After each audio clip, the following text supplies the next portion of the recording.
ओम शांति सभी रूहानी फरिश्तों को। कैसे हैं आप सब लोग? होप सो कि सब बहुत बढ़िया है, अच्छे से पुरुषार्थ कर रहे हैं। और जनवरी मास भी हमारा आने ही वाला है, ठीक है। तो 18 जनवरी जो कि बहुत ख़ास दिन है हर ब्राह्मण के लिए, जब बाबा व्यक्त हुए। और इस मास में तो एक तरीके से डबल मिलता है, तुम्हारे किसी भी पुरुषार्थ का डबल हो जाता है, कि बाबा का वरदान है। जिनको नहीं पता है वो जान ले, ठीक है। आज मुरली जो है समर्पण का विशाल रूप, कि एक्चुअल में समर्पण है क्या। बहुत छोटे रूप में समझ रखा होगा हमने ज़रूर, तो बाबा को क्लियर करना पड़ रहा है कि समर्पण का विशाल रूप 29 जून 1970 की मुरली है। और चैनल को जिन्होंने अभी तक भी सब्सक्राइब नहीं किया है तो प्लीज़ सब्सक्राइब कर लें। चलिए देखते हैं मुरली।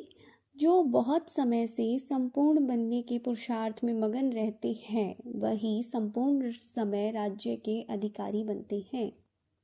तो बाबा ने कहा कि लंबा काल लास्ट सो फास्ट, तो ठीक है तुम मतलब लास्ट सो फास्ट जा सकते हैं, लेकिन ज़रा सोचो कि लास्ट में जाएंगे क्या, लास्ट समय में फास्ट जा सकेंगे? एक बार पूछो अपने आप से।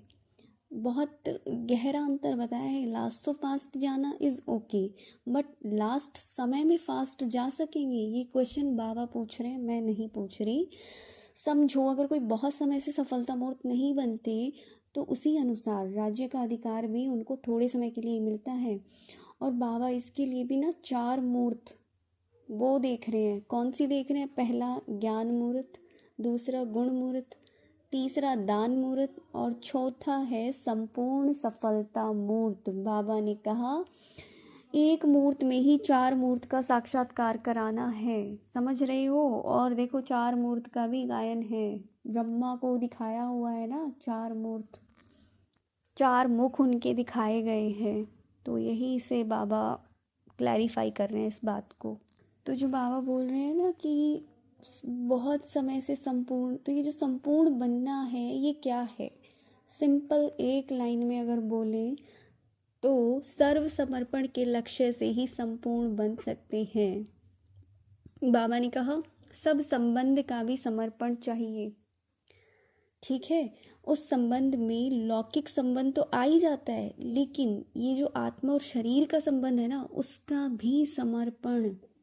तो ये बहुत बड़ा समर्पण है, कोई छोटा नहीं है। तो इसीलिए बोला ना कि इसका विशाल रूप है, ठीक है। तो बाबा इसी के लिए पूछ रहे हैं कि इतने तक संबंधों को समर्पण किया है कि मान लो तुमने लौकिक से भी कर दिया, लेकिन आत्मा और देह का संबंध तो बहुत गहरा है, सच में बहुत गहरा है। शिव भगवान वाच समर्पण शब्द कोई साधारण अर्थ से न समझना। लौकिक का समर्पण करना सहज है, लेकिन जो ईश्वरीय प्राप्तियां होती हैं वह भी समर्पण करना, अर्थात महादानी बनना। ईश्वरीय जो प्राप्तियां हैं वो क्या?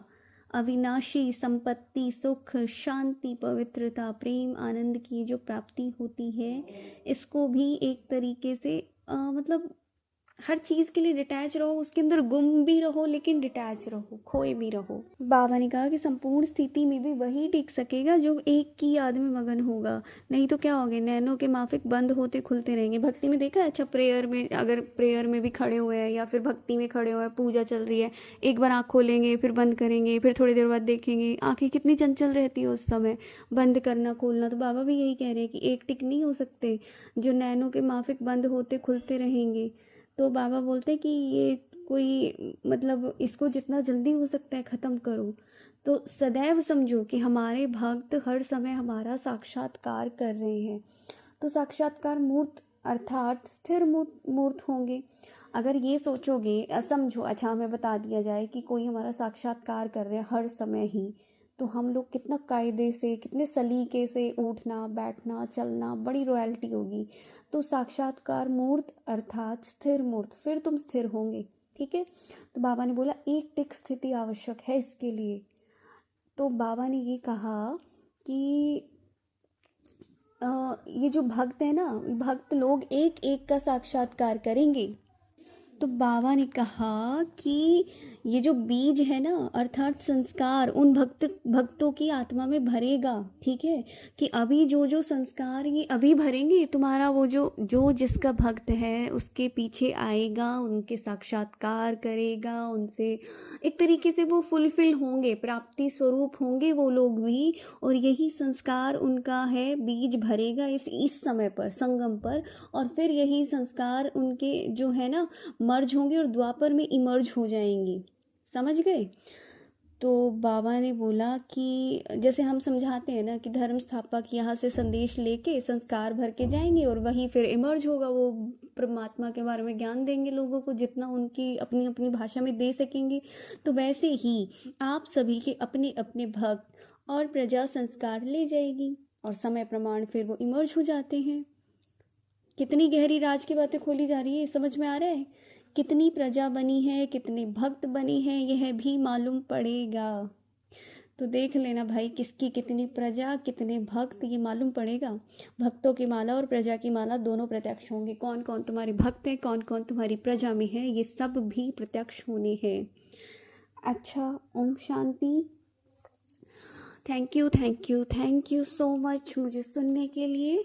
जिनको भी चैनल अच्छा लग रहा है लाइक शेयर सब्सक्राइब कर सकते हैं, और ज़्यादा से ज़्यादा चैनल को आप एक तरह से मोटिवेशन मिलता है अगर आप जब लाइक करते हैं और शेयर करते हैं, ज़्यादा लोगों तक ये सब पहुंचता है, ज्ञान की बातें अपने ब्राह्मणों तक, ताकि हम सब मिलकर पुरुषार्थ कर सकें। ओम शांति। मिलते हैं नेक्स्ट मुरली में। ओम शांति।